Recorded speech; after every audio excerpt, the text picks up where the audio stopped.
La nuit de la confrontation finale est tombée sur Valmont-sur-Rivière comme un manteau de velours noir, épais et oppressant, où les étoiles semblent avoir fui devant l'imminence de l'orage invisible qui gronde sous la terre. La petite ville nichée au creux de ses collines boisées respire un silence lourd presque funèbre, les rues pavées luisent sous la lune pâle, reflétant les halos tremblants des rares lampadaires qui n'ont pas encore cédé aux pannes intermittentes, et la rivière en contrebas murmure un chant funèbre, ses eaux sombres charriant des reflets déformés des saules pleureurs qui bordent ses rives. L'air est chargé d'électricité statique, un picotement qui hérisse la peau et fait frémir les feuilles mortes accumulées sur les trottoirs, comme si la ville elle-même anticipait le cataclysme, ses murs de pierre patinée et ses toits d'ardoise se préparant à un séisme qui ne viendra pas de la surface, mais des abysses. Lucas, Mila, Élise, Léna et Noah se tiennent devant la... Imaginé par les Français avec confiance, en seulement 3 mois. Marre des progrès lents, de la grammaire compliquée et des méthodes inefficaces? Découvrez Mastering French From à un tous et à Increment, une méthode rapide et complète. Passez de bonjour à une expression avancée, avec des leçons claires et structurées. Tous les niveaux du SECRE, la grammaire, le vocabulaire et l'oral, en seulement 15 minutes par jour. Commencez aujourd'hui. Parlez français avec confiance. Votre avenir commence maintenant. Trappe de la maison abandonnée, perchée sur sa colline herbeuse comme une sentinelle oubliée, ses volets écaillés claquant sporadiquement dans la brise nocturne comme des avertissements morses. Chaque respiration est lourde, un râle partagé qui condense en nuages blancs dans l'air frisquet de l'hiver naissant, chargé d'odeurs de terre humide et de métal rouillé. Chaque pas vers l'inconnu semble peser des tonnes, leurs bottes s'enfonçant dans le sol meuble comme si la colline elle-même les retenait, consciente du sacrifice qu'ils s'apprêtent à offrir. Lucas, les épaules voûtées sous le poids de sa détermination, jette un regard à ses amis. Mila, les traits tirés par l'insomnie, serre la balise métallique contre sa poitrine comme un talisman, ses doigts blanchis par la pression. Élise, pâle mais résolue, effleure la main de Noah, sentant encore le lien spectral qui les unit pulser comme une veine ouverte. Noah, guéri mais marqué, ses yeux bruns hantés par des ombres intérieures, hoche la tête avec une gravité d'enfant devenu trop sage. Elena, silhouette élancée enveloppée dans son manteau usé, ses yeux luminescents crépitant d'une lueur bleutée intermittente, comme des éclairs contenus dans des orbes de verre. C'est maintenant, murmure-t-elle, sa voix résonnant avec cette superposition d'échos familières, un cœur réduit à une seule gorge qui porte le poids des âges. Ils savent que ceux qu'ils vont affronter, le cœur battant de l'écho, ce gardien déformé par les peurs cumulées des disparitions passées, pourra changer leur monde à jamais, fissurer non seulement les fondations de Valmont mais les contours même de leur âme, les laissant écho d'eux-mêmes hantés par ce qu'ils auront vu dans le miroir brisé de la réalité. Ils descendent prudemment l'escalier en colimaçon, un à un, la trappe claquant derrière eux comme une mâchoire se refermant sur leur destin, libérant une bouffée d'air vicié qui monte les profondeurs, un mélange acre de moisie, de minéral froid et d'ozone, comme la laine d'une caverne éveillée en sursaut. Lucas ferme la marche, sa lampe de poche projetant un faisceau jaune et tremblant qui danse sur les marches rouillées, révélant des fissures suintantes dans le métal et des toiles d'araignées épaisses comme des voiles de deuil. Les murs tapissés de pierres brutes et irrégulières sont couverts de symboles qui brillent d'une lueur phosphorescente verdâtre pulsant en rythme avec leur cœur affolé. Ces cercles barrés de lignes irrégulières gravés par des mains désespérées il y a des décennies, ou peut-être par l'écho lui-même, comme des tatouages vivants qui se contractent et se dilatent au gré d'une respiration invisible. L'écho vibre autour d'eux, une entité consciente de leur intrusion, un bourdonnement sourd qui remonte du sol et fait vibrer leurs os, comme si la terre elle-même protestait contre cette profanation finale. Les murs se tordent subtilement au coin de leur vision, ondulant comme des drapés de brume, et les murmures de générations d'enfants perdus résonnent soudain, un chœur spectral qui filtre des parois, des rires étouffés se muant en sanglots, des appels désespérés: maman, où es-tu?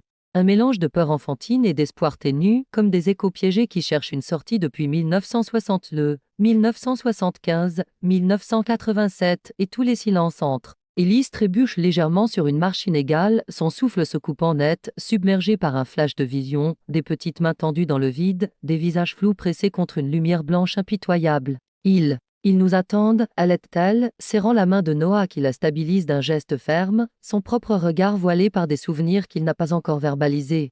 Léna, en tête, tend une main pour effleurer un symbole, provoquant un crépitement électrique qui illumine brièvement le passage, repoussant les murmures d'un battement de cils. Ils ne sont pas perdus pour toujours, dit-elle doucement, sa voix un ancrage dans la folie montante. On va les libérer en scellant ça. Mila, juste derrière, note mentalement les pulsations des symboles, son esprit analytique traçant déjà un pattern dans ce chaos, tandis que Lucas ferme les yeux un instant, puisant dans la rage contre les fantômes des scientifiques pour avancer. Au centre de ce labyrinthe souterrain, après un couloir qui semble s'étirer en une boucle infinie où le temps se distord, faisant douter de la distance parcourue, une immense salle blanche, infinie, s'étend devant eux comme un océan de néant laiteux, un vide qui avale les bords de la réalité et les recrache déformés. Les parois, s'il y en a, sont floues, fondant un horizon indistinct où le sol miroitant se fond dans le plafond et les côtés, créant une sensation de flottement vertigineux, comme marcher au cœur d'un nuage éternel. La lumière ici est omniprésente et nulle, une clarté diffuse qui n'a pas de source, baignant tout d'un éclat spectral qui efface les ombres sans les dissiper, rendant chaque pas une conquête contre une gravité fluctuante. Noah flotte au milieu de cette immensité, une silhouette fragile au centre du maelstrom, son corps menu suspendu à mi-hauteur, agité par des courants invisibles qui font onduler ses vêtements usés comme des voiles sous un vent fantôme. Entouré d'ombres qui se meuvent comme des vagues d'encre noire, ces entités rampantes et lovées qui se lovent autour de lui en motif hypnotique, il tend les mains vers eux, un geste suppliant et désespéré, mais ses mouvements sont ralentis comme retenus par une force invisible, une glu temporelle qui étire chaque geste en une éternité laborieuse, ses doigts se tendant avec une lenteur agonisante comme s'il luttait contre un océan de mélasse. « Aidez moi, articule-t-il d'une voix déformée, un murmure qui rebondit en échos multiples, se mêlant aux voix des autres enfants perdus. Elise s'avance la première, ignorant le picotement d'avertissement qui lui remonte le long de la colonne vertébrale, son cœur cognant comme un tambour de guerre. Elle prend sa main, froide et diaphane comme du verre filé, et envoie un flot de courage et d'émotion à travers ce contact des souvenirs de rire partagés au bord de la rivière, de secrets chuchotés sous les étoiles, de la promesse muette d'une amitié indéfectible. Une lumière douce dorée émane de leur peau jointe frémissante et chaude stabilisant sa présence, Noah se solidifie légèrement, ses contours se précisant.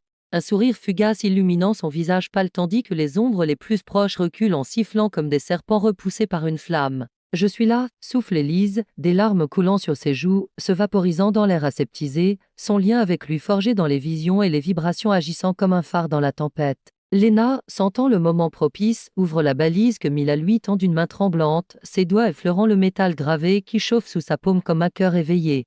L'objet s'active avec un clic surprojetant un halo de lumière bleue et crépitante sur les symboles qui parsèment les parois floues de la salle, ses cercles et lignes qui pulsent en réponse s'illuminant d'une phosphorescence synchronisée qui balaie l'espace comme un scanner divin. Les ombres reculent en une marée réticente, leurs tentacules noirs se rétractant dans les recoins du néant avec des grognements inarticulés, laissant des traînées froides dans l'air qui picotent la peau du groupe. Mais cette victoire est éphémère, une silhouette immense et indistincte se détache soudain du cœur de la blancheur émergeant comme un cauchemar matérialisé, une masse éthérée et colossale qui domine la salle, ses contours se tordant en forme impossible, des membres élongatèdes comme des branches d'arbres morins. Torse voilé de brume qui pulse d'une lumière intérieure malade, un visage centré où des yeux multiples clignotent comme des étoiles voraces aspirant la clarté autour d'eux. C'est l'essence de l'écho lui-même, la force primordiale qui a pris tous ces enfants au fil des décennies, façonnés par les peurs collectives, les secrets enfouis du passé, les expériences avortées de 1987, les disparitions occultées des années précédentes, les non-dits des adultes qui ont fermé les yeux sur les murmures souterrains. Vous, revenez. Toujours, gronde-t-elle d'une voix qui n'est pas une voix, mais un chœur de gémissements superposés, un mugissement qui fait vibrer les os du groupe et fit sur le sol miroitant en toile d'araignée lumineuse. Léna recule d'un pas, ses yeux s'illuminant d'une lueur féroce. C'est lui, le gardien, né des premières fouilles, nourri par nos erreurs. Mais il n'est pas invincible, il a faim, pas de force. Noah, stabilisé par le lien d'Élise, hoche la tête faiblement. Il ment, il a peur de nous. Lucas, Mila, Élise et Léna s'unissent alors en un cercle instinctif, se tenant les mains pour former une chaîne humaine qui pulse d'une énergie tangible.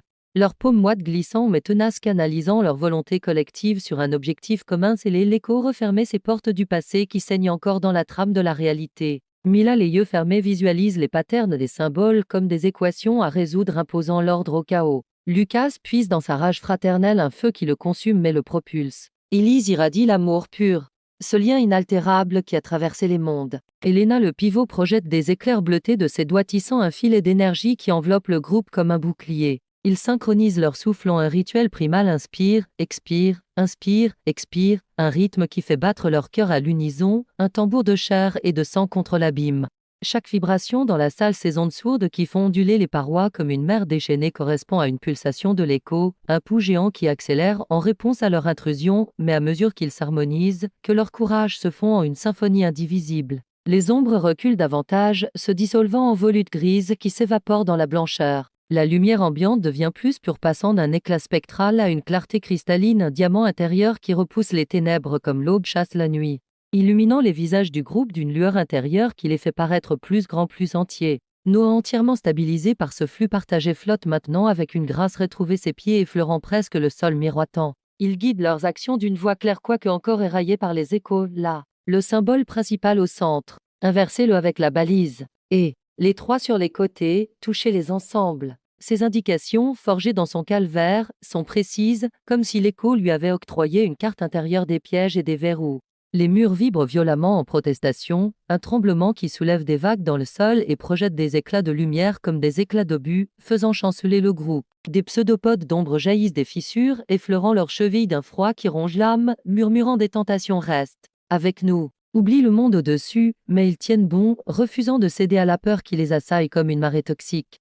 Élise, au cœur du cercle, ressent une dernière poussée de lien avec l'écho, une traction intime presque amoureuse qui lui souffle des visions de paix infinie dans le vide, mais elle décide de rester concentrée sur la lumière et l'amour, ses forces pures capables de dépasser la peur. Elle visualise non plus les ombres, mais les visages des enfants libérés courant libres dans les rues de Valmont, riant sous le soleil, un tableau d'espoir qui irradie de son être comme un soleil intérieur repoussant le gardien qui se tord en un hurlement silencieux, sa forme se contractant comme une plaie se refermant. Enfin, avec un ultime effort combiné, un cri primal qui jaillit de leur gorge en un cœur uni, leur volonté se fondant en une explosion d'énergie qui fait crépiter l'air comme un orage en bouteille, les symboles scintillent d'une lueur aveuglante, un réseau de lignes et de cercles qui s'illuminent en séquence, comme une serrure cosmique qui se verrouille. L'espace tremble une dernière fois, un séisme intérieur qui fait onduler la blancheur en vagues titanesques, aspirant les ombres résiduelles dans un vortex central où le gardien se débat, ses yeux multiples clignant un adieu haineux avant de s'éteindre. L'écho se contracte sur lui-même avec un gémissement sourd, une implosion qui avale le vide en un point noir minuscule puis disparaît dans un flash silencieux, laissant la salle ou ce qu'il en reste silencieuse et immobile, un cube de béton ordinaire aux murs fissurés éclairé seulement par la lampe de Lucas qui clignote faiblement. Noah est libre, stable et entier, il tombe doucement au sol, ses jambes flageolantes le portant enfin avec une normalité bienvenue, et il se rue vers Élise, l'enlaçant avec une force surprenante, des sanglots de soulagement secouant son corps frêle. « C'est fini. Merci, murmure-t-il contre son épaule, tandis que le groupe, épuisé, s'effondre en un tas haletant, leurs mains encore entrelacées, trempées de sueur et de larmes.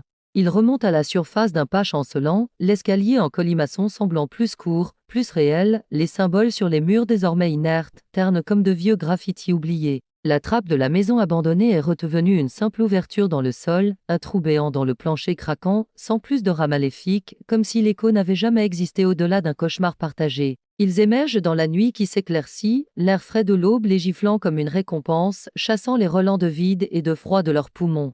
La ville est calme, un calme profond et authentique, les horloges arrêtées depuis des semaines reprennent leur tic-tac régulier dans les maisons endormies, leurs aiguilles avançant avec une précision retrouvée. Les vibrations souterraines ont disparu, laissant le sol stable sous leurs pieds, et les ombres nocturnes ne sont plus que des jeux de lune innocents sur les façades. Noah serre Élise dans ses bras une dernière fois, reconnaissant envers le groupe d'un regard qui dit tout gratitude infinie. Fraternité forgée dans l'abîme, tandis que Mila range la balise désormais froide et inerte dans son sac, un artefact d'une ère close. Lena, elle, s'attarde un instant au seuil de la maison, son manteau claquant dans la brise matinale, ses yeux luminescents s'adoucissant en une lueur presque humaine. « Ma mission est accomplie », dit-elle simplement, un sourire énigmatique aux lèvres avant de disparaître dans la nuit, s'évanouissant dans les ombres des arbres comme un fantôme bienveillant.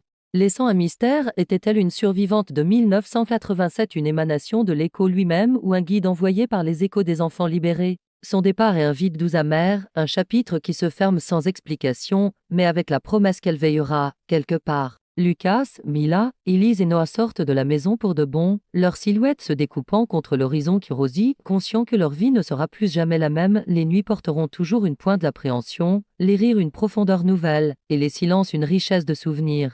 Ils ont affronté l'inconnu, le touchant du bout des doigts dans sa blancheur infinie. Libéré un ami des chaînes d'un monde parallèle qui menaçait d'engloutir leur réalité. Et scellé un abîme qui avait faim de peur et de secrets depuis des générations. Valmont-sur-Rivière reprend son rythme habituel au lever du jour, les premiers coqs chantent dans les fermes isolées, les boulangers allument leurs fours avec des jurons familiers et les enfants, ceux qui restent, courent déjà vers l'école, leurs pas légers sur les pavés encore humides de rosée. Mais pour eux quatre, chaque bruit, le craquement d'une branche, le clapotis de la rivière, chaque ombre celle d'un arbre au crépuscule, d'un nuage fugace, chaque silence une pause dans une conversation, une nuit sans murmure est désormais porteur de souvenirs de l'écho. Non plus une terreur, mais une leçon gravée dans leur chair, un rappel que le monde cache des portes, mais que le courage les referme. Et tandis que le soleil se lève sur la rivière peignant l'eau d'or et de reflets dansants. Effaçant les remous suspects de la veille, ils s'arrêtent au bord de la colline, le vent frais caressant leurs visages fatigués mais illuminés. Ils savent que même si la porte est fermée, scellée par leur unité, leur amour, leur foi, l'aventure, la curiosité insatiable qui les a menés dans les abysses et le courage qu'ils ont cultivé comme une arme contre l'ombre continueront de les guider pour le reste de leur vie. Valmont-sur-Rivière n'est plus seulement une ville. C'est leur bastion, leur miroir, et dans ces replis, ils veilleront, unis, prêts à affronter les échos qui pourraient encore murmurer « la fin » ou peut-être juste un nouveau commencement.